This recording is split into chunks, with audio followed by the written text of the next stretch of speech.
Hello नमस्कार साथियों। आज की क्लास काफ़ी इम्पोर्टेंट रहने वाली है क्योंकि आज की क्लास में हम भौतिक विज्ञान के सभी महत्वपूर्ण सूत्र को देखने वाले हैं जो आने वाले एग्ज़ाम के लिए काफ़ी इम्पोर्टेंट है। या तो डायरेक्ट सूत्र पूछ लेता है या उसका मात्रक पूछ लेता है एग्ज़ाम के अंदर, या फिजिक्स से जो भी न्यूमेरिकल पूछते हैं उन सभी में ये सूत्र काम में आते हैं। तो क्लास को मिस मत करना, लास्ट तक हमारे साथ बने रहिएगा। आज की क्लास में हम सारे भौतिक विज्ञान के सूत्र देखने वाले हैं। तो सबसे पहले हम त्वरण का सूत्र देखेंगे। त्वरण ए बराबर होता है delta we upon T. Delta we होता है वेग में परिवर्तन और टी होता है समय, और त्वरण का मात्रक होता है मीटर प्रति सेकंड स्क्वायर। काफ़ी इम्पोर्टेंट है। आगे है बल बराबर होता है एम ए, जहाँ एम द्रव्यमान है और ए त्वरण है, और इसका मात्रक न्यूटन होता है, और फॉर्मूले से इसका मात्रक केजी मीटर प्रति सेकंड स्क्वायर होता है। काफ़ी बार एग्जाम में डायरेक्ट पूछ लेता है कि 1 न्यूटन बराबर कितनी डायन होती हैं। तो 1 न्यूटन बराबर 10 की पावर 5 डायन होती है। ये भी याद रखना, एग्जाम में डायरेक्ट क्वेश्चन बनता है।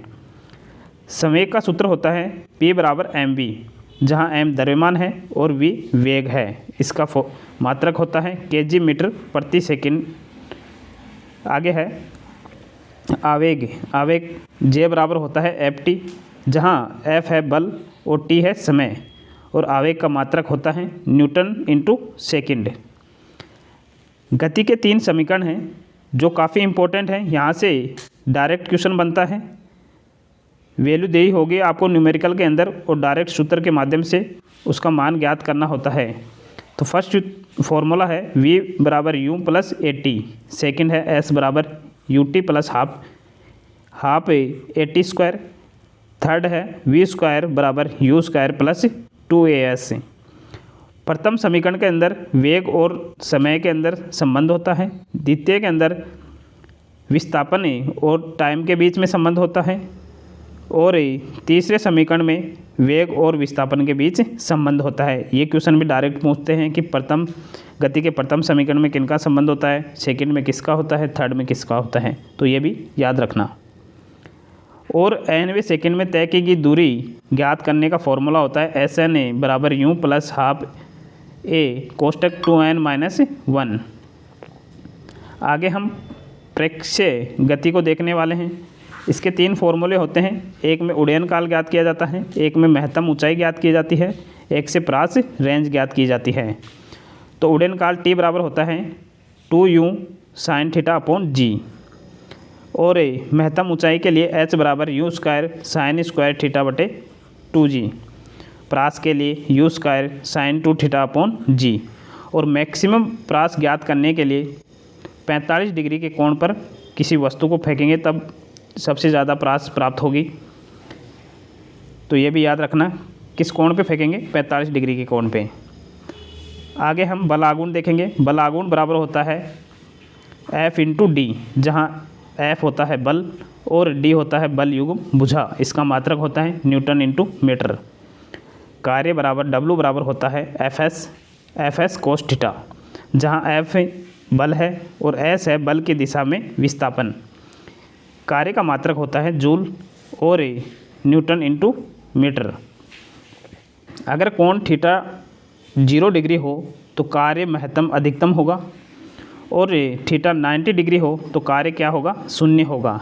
ये दोनों याद रखना, यहाँ से क्वेश्चन बनता है एग्जाम में। आगे है शक्ति P बराबर होता है W अपॉन टी, जहाँ W है कार्य और T है समय। इसका मात्रक, शक्ति का मात्रक होता है वाट या न्यूटन इंटू मीटर प्रति सेकंड। इसका एक अन्य मात्रक होता है हॉर्स पावर, और एग्जाम में 1 हॉर्स पावर कितने वॉट के बराबर होता है पूछा जाता है। तो 1 हॉर्स पावर होता है 746 वॉट के बराबर। काफ़ी इंपॉर्टेंट है, याद रखना। आगे हम गतिज ऊर्जा का फॉर्मूला देखेंगे। गतिज ऊर्जा बराबर होती है हाफ एम वी स्क्वायर, और गतिज ऊर्जा एम संवेग के में संबंध होता है काइनेटिक एनर्जी बराबर P स्क्वायर अपॉन 2m, जहाँ P संवेग है और m द्रव्यमान है। स्थितिज ऊर्जा का फॉर्मूला होता है पोटेंशियल एनर्जी mgh, जहाँ m द्रव्यमान है, g है गुरुत्वीय त्वरण और h है ऊंचाई। गुरुत्वीय त्वरण का मान 9.8 मीटर प्रति सेकंड होता है। यांत्रिक ऊर्जा होती है kinetic energy plus potential energy, यानी कि गतिज ऊर्जा प्लस स्थितिज ऊर्जा। डायरेक्ट फॉर्मूला पूछा जाता है एग्जाम में, रेलवे जैसे एग्जाम के अंदर।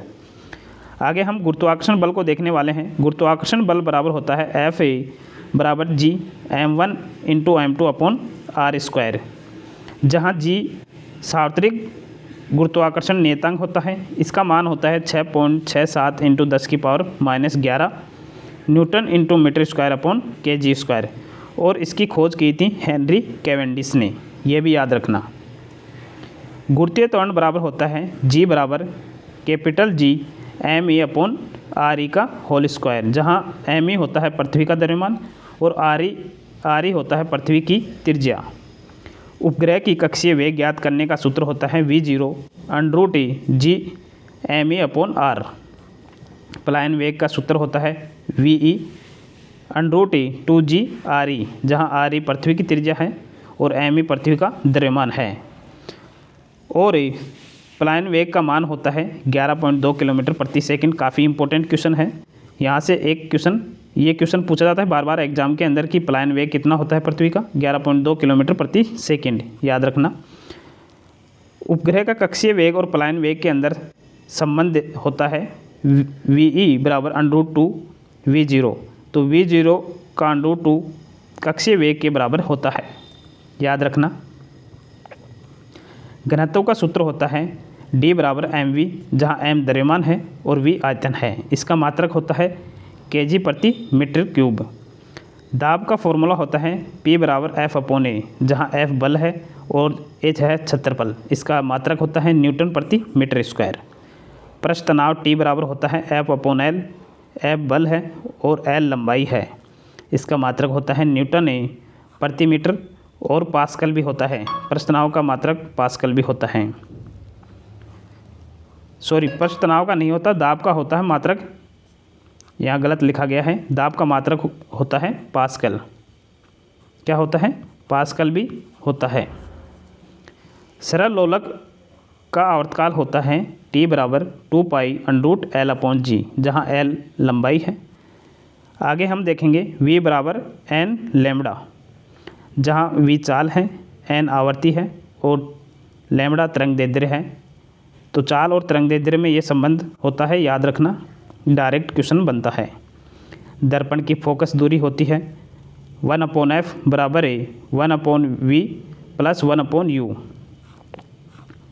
ये दर्पण का सूत्र होता है। लेंस की फोकस दूरी का सूत्र होता है 1/f बराबर 1/u 1/v माइनस 1/u। दोनों फॉर्मूले काफ़ी इंपॉर्टेंट हैं, याद रखना। फोकस दूरी का होता है वक्रता त्रिज्या अपॉन 2, तो वक्रता त्रिज्या का मान दे रखा होता है हमें क्वेश्चन में और फोकस दूरी पूछी जाती है, तो यहाँ से भी क्वेश्चन बनता है, इसे भी याद रखना। लेंस की क्षमता होती है P बराबर 1/f, जहाँ f फोकस दूरी है और इसका मात्रक होता है डायोप्टर। कूलम का नियम होता है F बराबर 1/4 pi epsilon 0 Q1 into Q2 upon R square, जहाँ आर स्क्वायर बीच की दूरी होती है इनके Q1 और Q2 के, ये दोनों आवेश हैं। एप्सिलॉन नोड निर्वात में विद्युतशीलता होती है, इसका मान होता है 8.85 इंटू 10⁻⁻12, और 1/4 पाई एप्सिलॉन 0 के मान होता है 9 इंटू 10⁻9। आगे हम विद्युत विभव के बारे में देखेंगे। इसका फॉर्मूला होता है V बराबर W/Q0, जहाँ W कार्य है और Q0 आवेश है। इसका मात्रक होता है जूल प्रति कूलम। आगे हम प्रतिरोध बराबर होता है rho into L upon A, जहाँ L है चाल की लंबाई, R है प्रतिरोध, रो है विशिष्ट प्रतिरोध और A है चाल के अनुप्रस्थ काट का क्षेत्रफल। तो हमें एग्जाम में क्वेश्चन बनता है कि अगर चाल की लंबाई दोगुनी कर दें तो प्रतिरोध कितना होगा। अगर चाल के पृष्ठीय क्षेत्रफल को दोगुना कर दें या आधा कर दें, इस प्रकार के क्वेश्चन पूछे जाते हैं, तो इस फॉर्मूला को याद रखना। आगे हम देखेंगे Q बराबर होता है I इंटू T, जहाँ Q आवेश है, I धारा है और T समय है। नेक्स्ट फॉर्मूला है V बराबर IR, जहाँ V विभवांतर, I धारा और R प्रतिरोध है। इसे ओम का नियम भी कहते हैं। क्या कहते हैं? ओम का नियम। अभी ये फॉर्मूला हमने पहले देखा था, R बराबर होता है KL/A, जहाँ L लंबाई, A क्षेत्रफल, K को विशिष्ट प्रतिरोध या प्रतिरोधकता कहते हैं और विशिष्ट प्रतिरोध या प्रतिरोधकता का मात्रक होता है ओम इंटू मीटर। काफ़ी इम्पोर्टेंट है, याद रखना। आगे हम प्रतिरोधों का संयोजन देखने वाले हैं। तो सबसे पहले हम श्रेणी क्रम संयोजन देखेंगे। इसके अंदर धारा तो होती है समान और विभवांतर होता है अलग अलग। श्रेणी क्रम संयोजन के अंदर हम R बराबर R1 plus R2 plus R3 dash dash Rn तक इस प्रकार से जोड़ते हैं, संयोजन करते हैं। समांतर क्रम संयोजन के अंदर धारा तो अलग अलग होती है और विभवांतर समान होती है। इसको हम संयोजन के अंदर 1/R बराबर 1/R1 plus 1/R2 plus 1/R3 dash dash 1/Rn इस प्रकार से संयोजन करते हैं। तो आप लोगों को क्लास कैसी लगी कमेंट बॉक्स में कमेंट करके ज़रूर बताना और ये सभी फॉर्मूले बार बार देखना, जिससे आपको एग्ज़ाम के अंदर न्यूमेरिकल एक भी गलत ना हो। तो जल्द ही नई क्लास मिलेंगे, तब तक के लिए जय हिंद, जय भारत, धन्यवाद।